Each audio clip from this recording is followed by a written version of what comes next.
வேண்டுமானால் எங்கதான் ஓடியாரணும்? இயேசுவின் நாமத்திற்குள்ளே. அதான் சொல்ல நீதிமான் அதற்குள்ளே ஓடி அவன் எப்படி இருப்பான்? சுகமாய். அந்த ஓடி வரும். நமக்கு தேவை, பலம் தேவை, சுகம் தேவை, ஆசீர்வாதம் தேவை. 3 வகையான காரியம். பலன், சுகம், ஆசீர்வாதம். 3 நமக்கு தேவை. அது குறித்து தான் ஒரு சில காரியங்களை சொல்ல பார்க்க போகிறோம். முதலாவது நம்ம பலப்படுத்துகிறது இயேசுவின் நாமம். அந்த பிறவி சப்பானியை பேதுரு அதை எடுத்து தூக்கி விடலாம். இயேசுவின் நாமத்தில் எழுதுனான்னு சொன்ன உடனே கால்களும் கரங்களும் என்ன செய்தது? பலப்பட்டது. உடனே எவ்வளவு நேரம் ஆச்சு? உடனே பலப்பட்டது. உடனே பலப்பட்டது.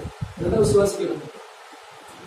இன்னும் 1 மாசம் ஆகும், 2 மாசம் ஆகும், அப்புறம் நினைக்காதீங்க. உடனே உடனே ஹல்லேலூயா. இயேசு நாமம் பாருங்க, உடனே அங்க பலப்படுத்தினது. ஸ்தோத்திரம். உடனே பாருங்க, அவன் இதுவரைக்கும் அவன் நடந்து நின்னது இல்லை, குதிச்சது இல்லை. உடனே என்ன செய்யறான்? நடக்கிறான், குதிக்கிறான், குதிச்சு நடக்கிறான். கர்த்தரை துதித்து, அது முக்கியமானது என்னன்னா, கர்த்தரை துதித்து கொண்டு தேவாலயத்துள்ளே தேவாலயம் உள்ள கொண்டு வெளியே தான் வைப்பாங்க, வாசலாண்ட தான் வைப்பாங்க அவனை. ஆனா ஆண்டவர் அற்புதம் செஞ்ச உடனே துதித்து கொண்டு எங்க போயிட்டான்? தேவாலயத்துக்கு உள்ள. ஆமே, உனக்கு தெரியுது துதிக்கணும் அப்படின்னா உள்ள போயிடும். வெளியே நின்று இல்லை இல்ல கண்பானவர்கள். இயேசு நாமம் நம்மை பலப்படுத்துகிறது. பவுல் சொல்கிறார், பலப்படுத்துகிற கிறிஸ்து. பிலிப்பியர் 4:13 வாசிக்க முடியும். அதை பலப்படுத்துகிற கிறிஸ்து, பலப்படுத்துகிற கிறிஸ்துவின் நாமம். நம்மளும் சொல்லணும், என்னை பலப்படுத்துகிற கிறிஸ்து. கிறிஸ்துவனாலே எல்லாவற்றையும் செய்ய எனக்கு பலன் உண்டு. ஆமென். எனக்கு இருக்கா இல்லையா? ஆமென். பலன் உண்டு. ஹல்லேலூயா.